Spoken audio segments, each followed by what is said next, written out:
कि असेंबलियां तोड़कर हुकूमतें छोड़कर पीटीआई को बड़ी अकल आ गई है। ना पंजाब की हुकूमत टूट सकती है, ना सिंध की हुकूमत टूट सकती है, ना केपी की हुकूमत टूटेगी। कौमी असम्बली खत्म हो जाएगी, मरकज की हुकूमत टूट जाएगी और एमक्यूएम भी दो वजारतों पर मान जाएगी। गवर्नरी का फड्डा है वो सदारती इलेक्शन में तय हो जाएगा। और आइन तोड़ने की उनके ऊपर, इमरान खान के ऊपर और फवाद चौधरी के ऊपर और कासिम सूरी के ऊपर आइन तोड़ने की कार्रवाई होगी। अस्सलाम वालेकुम। अंदर की बात मुज़म्मिल सोहरवर्दी के साथ मैं हूँ सोबिया अशरफ और मेरे साथ मौजूद हैं मुज़म्मिल सोहरवर्दी साहब। अस्सलाम वालेकुम मुज़म्मिल साहब। वालेकुम सलाम, क्या हाल है? ठीक ठाक हैं? अल्लाह का शुक्र है। मुज़म्मिल साहब ये बताएँ कि आज नौ मुंतखब रुकने कौमी असेंबली ने हलफ तो ले लिया है। क्या ये हुकूमत मुद्दत पूरी करेगी? जी, आज मौलाना फजल रहमान ने कहा कि ये मुद्दत पूरी नहीं करेगी, पीटीआई वाले कह रहे हैं ये मुद्दत पूरी नहीं करेगी। लेकिन मैं ये समझता हूँ कि ये हुकूमत और ये पार्लियामेंट मुद्दत पूरी करेगी। आप उसकी वजह समझ लें। लोग कह रहे हैं जी मरकज़ी हुकूमत गिर जाएगी, मरकज़ी हुकूमत गिर जाएगी, जब पीपल्स पार्टी और नून लीग की लड़ाई होगी मरकज़ी हुकूमत गिर जाएगी। पहली बात तो आप ये समझें कि अगर मरकज़ी हुकूमत गिर भी जाएगी तो पंजाब की हुकूमत तो नहीं गिरेगी। पंजाब में तो हुँ, हुँ। मुस्लिम लीग नून की हुकूमत को पीपल्स पार्टी की मोहताज नहीं है। और अगर पंजाब की नहीं गिरेगी तो सिंध की हुकूमत भी नहीं गिरेगी। क्योंकि सिंध की हुकूमत भी कोई मुस्लिम लीग नून की मोहताज नहीं है, वो पीपल्स पार्टी ने अकेली बनाई हुई है। लिहाजा मरकज में कुछ भी हो, पंजाब और सिंध की हुकूमतें तो अपनी जगह कायम रहेंगी। फिर आप एक और बात समझें कि असेंबलियां तोड़कर, हुकूमतें छोड़कर पीटीआई को बड़ी अकल आ गई है और वो आज पार्लियामेंट में मौजूद थे। वो आज पार्लियामेंट का बाइकाट नहीं कर रहे, हलफ लिए हैं उन्होंने। तो केपी में उनकी जो हुकूमत है वो एक दिन पहले भी नहीं तोड़ेंगे। उन्होंने पहले पंजाब और केपी की हुकूमतें तोड़कर देख लिया है। उनको पता है दोबारा इलेक्शन ही होते हैं और कुट बड़ी पड़ती है। लिहाजा आप ये हुँ, हुँ। समझें कि केपी की, पीटीआई कुछ भी हो जाए, वो केपी की हुकूमत नहीं तोड़ेगी। लिहाजा अब सूरत हाल ये हो गई कि ना पंजाब की हुकूमत टूट सकती है, ना सिंध की हुकूमत टूट सकती है, ना केपी की हुकूमत टूटेगी। ना पीटीआई अपनी सूबाई हुकूमत तोड़ेगी, ना नून तोड़ेगी, ना पीपल्स पार्टी तोड़ेगी। बलूचिस्तान में जो हुकूमत है वो नून और पीपल्स पार्टी ने मिलकर बनाई है। अगर मरकज का तार टूटेगा तो आप कह सकते हैं बलूचिस्तान की हुकूमत टूटेगी, लेकिन अगर पीपल्स पार्टी से अलग होंगे तो नून लीग जेयूआईएफ के साथ हुकूमत बना लेगी या पीपल्स पार्टी जेयूआईएफ के साथ हुकूमत बना लेगी। वहां भी कोई ऐसा बहरान नहीं आएगा कि हुकूमत बन ही ना सके। लिहाजा मुझे नहीं लगता कि बलूचिस्तान की हुकूमत भी टूट जाएगी या असेंबली टूट जाएगी। जब चारों सूबाई असेंबलियां में जो हुकूमतें हैं वो मजबूत हैं और वो टूट नहीं सकती हैं, तो फिर मरकज की क्यों टूटेगी? खाली मरकज की हुकूमत टूट कर क्या मिलेगा? फर्ज कर लें आप कह दें कि जी कल मरकज की हुकूमत टूट जाती है, हम फर्ज कर लेते हैं कौमी असम्बली खत्म हो जाएगी, मरकज की हुकूमत टूट जाएगी, तो क्या सिर्फ कौमी असम्बली के इंतखाबात होंगे? तो कौमी असम्बली के इंतखाबात होंगे तो पंजाब में नून लीग की हुकूमत रहेगी, सिंध में पीपल्स पार्टी की रहेगी, केपी में पीटीआई की रहेगी। तो फिर ये कौन सा कौमी असम्बली के इंतखाबात होंगे? पंजाब में पंजाब वाले जीत जाएंगे, सिंध में सिंध वाले जीत जाएंगे, केपी में केपी वाले जीत जाएंगे। तो फिर ये इलेक्शन कौन सा होगा मरकजी हुकूमत का? लिहाजा मुझे ये लगता है कि सूबाई हुकूमतें ऐसी बन गई हैं कि कोई भी मरकजी हुकूमत या कौमी असम्बली को टूटने नहीं देगा, क्योंकि उसका असर उसकी सूबाई हुकूमत पर पड़ेगा। पीटीआई भी ये नहीं चाहेगी कि वो केपी की हुकूमत खो दे किसी तरह, क्योंकि केपी उनके लिए सेफ हेवन बन गया है। उन्होंने तो केपी की हुकूमत बचा कर चलना है, मुफाहमत से चलना है कि हमारी केपी की हुकूमत हमारे हाथ से ना निकल जाए। उनकी तो टोन आप देखें ना जी, वो बहुत ही हद तक कॉपरेट कर रहे हैं, पंजाब में भी कॉपरेट कर रहे हैं, मरकज में भी हलफ ले रहे हैं। वो को बहुत ज्यादा को नहीं कर रहे, क्योंकि वो अपनी केपी की हुकूमत चलाना चाहते हैं। लिहाजा मुझे ये लगता है कि ये जो मरकजी हुकूमत है ये कोई भी गिरने नहीं देगा। और मुस्लिम लीग नून एक दफा शहबाज शरीफ जब वजीर आजम बन जाएंगे तो उसके बाद अदम एतमाद का कोई चांस नहीं है। मौलाना फजल रहमान पीटीआई को वोट डालने के लिए तैयार नहीं है, और अभी मौलाना फजल रहमान और पीटीआई की इतनी सुलह नहीं हुई कि मौलाना फजल रहमान जो है वो उमर अयूब या पीटीआई के वजीर आजम को वोट डाल देंगे। पीपल्स पार्टी के लिए भी पीटीआई के मगर आज वजीर आजम को मुलाकात है पीटीआई के वफ़द की मौलाना फजलुर रहमान से लेकिन उसके नतीजे और में असद वो उमर वोट ने ये डालने भी के कहा है लिए कि तो हम राजी नहीं। सिविल बालदस्ती के लिए इकट्ठे बैठेंगे पार्लियामेंट में। सिविल बालादस्ती तो उसी दिन खत्म हो जाएगी जिस दिन इमरान खान और फौज की गुफ्तगू शुरू हो जाएगी, या मौलाना फजल रहमान की और फौज की गुफ्तगू शुरू हो जाएगी, सिविल बालादस्ती खत्म हो जाएगी।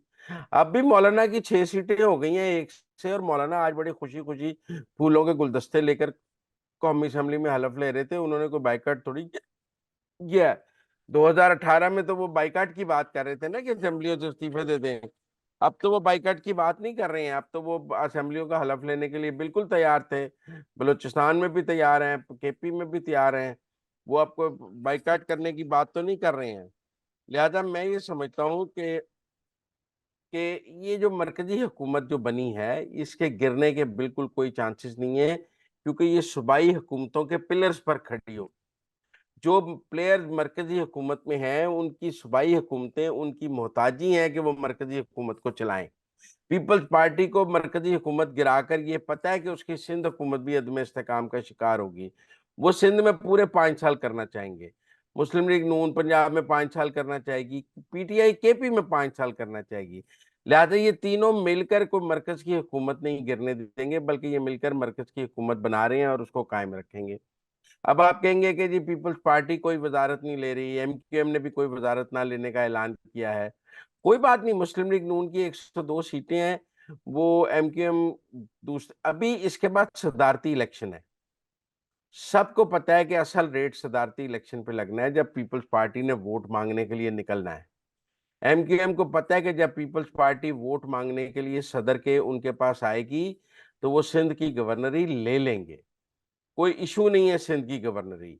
अभी आज पीपल्स पार्टी सिंध की गवर्नरी देने की मुखालफत कर रही है, लेकिन जब 22 वोट कौमी असेंबली के, 36 सिंध असेंबली के, सेनेट के 4 वोट जब वो कहेंगे कि हम आसफ जरदारी को नहीं देते, तो जरदारी साहब उनसे बार्गेन करने लग जाएंगे। उन वोटों के बस कुछ देना है ना उन्होंने, जिससे हुँ, हुँ। वोट लेना है। फजल रहमान साहब को भी पता है कि सदारती इलेक्शन में वोट की जरूरत है। तो मेरे ख्याल में जो जो अभी आप शहबाज शरीफ वजीर आजम बन जाएंगे, उसके बाद मुल्क में सदारती इलेक्शन में एमकेएम वाली बात तय हो जाएगी, और पीपल्स पार्टी भी बड़ी तक वजारतें लेने के लिए तगोदो कर रही होगी, और उस वक्त ऐसा माहौल होगा कि नून लीग उनको देने के लिए तैयार नहीं होगी, और वो रोज कह रहे होंगे कि हमें वजीर बना लें।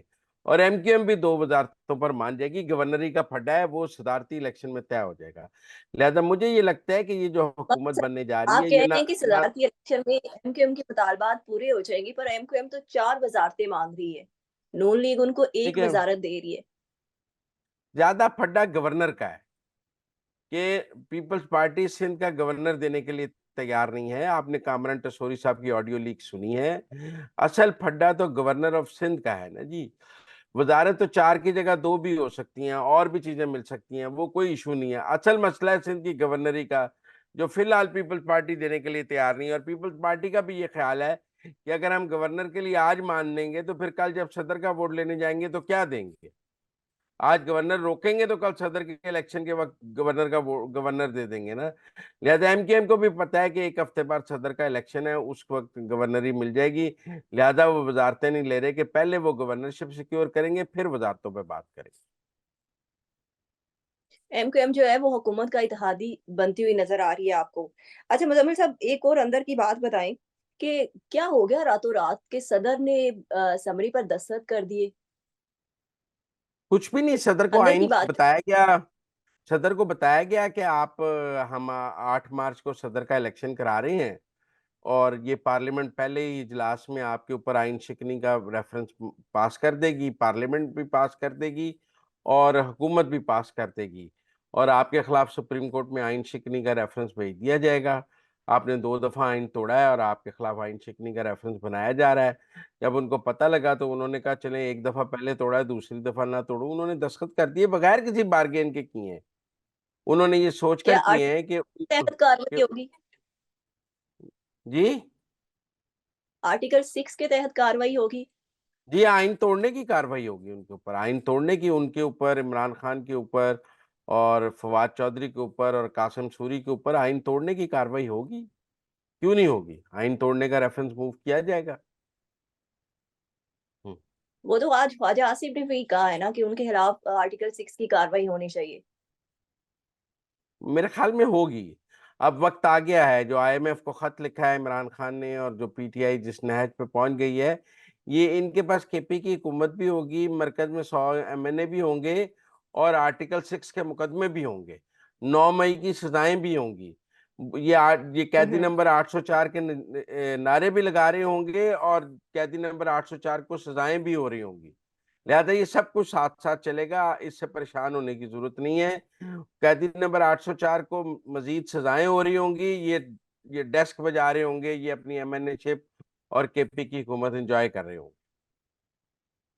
अच्छा मुज़म्मिल साहब, आपने ये तो बता दिया कि मौलाना फज़लुर रहमान को कुछ और मज़ीद सीटें भी दे दी गई हैं। तो क्या एमकेएम तो आपको बनती नज़र आ रही है हुकूमत का इत्तेहादी, क्या मौलाना फज़लुर रहमान भी मना लिए जाएँगे इत्तेहादी जमातों की जानिब से?